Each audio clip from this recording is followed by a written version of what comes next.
अजब श्रृंगार कर आए बने दूल्हा जो त्रिपुरारी। निरख अद्भुत अनोखा रूप हर्षित आज नर नारी। खुशी से रानी मैना देख शोभा झूम जाती हैं। कलेवा कर रहे भोला सखी गारी सुनाती हैं, सखी गारी सुनाती हैं।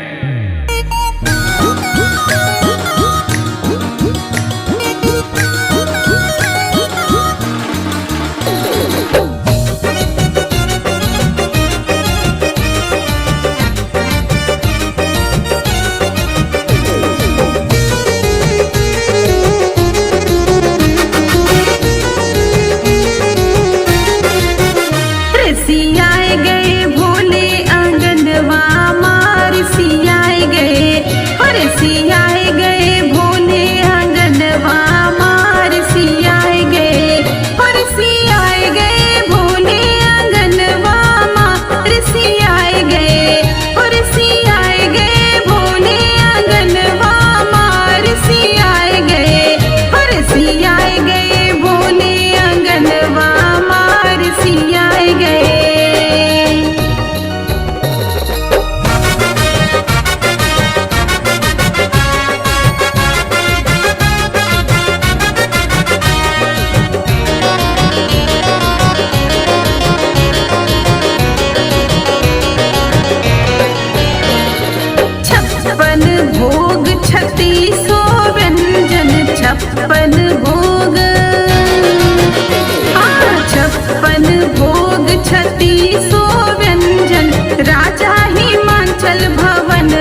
तुमने रिश्ते निभाए हैं। तुम्हें जीतने की आदत है क्या? एक ही तो दिल है, कितनी बार जीतोगे? मैं हमेशा साथ दूंगी तुम्हारा, वादा है। वादा? दुनिया में रिश्ते, धागे, वादे, नाते, कसमें, अरमान, कांच, भरोसे और दिल सब टूटने के लिए होते हैं, जैसे तुम्हारा वादा। मुझे पता चल गया है कौन हो तुम। मैं पागल हो चुका हूँ। मैं हमेशा से पागल ही था।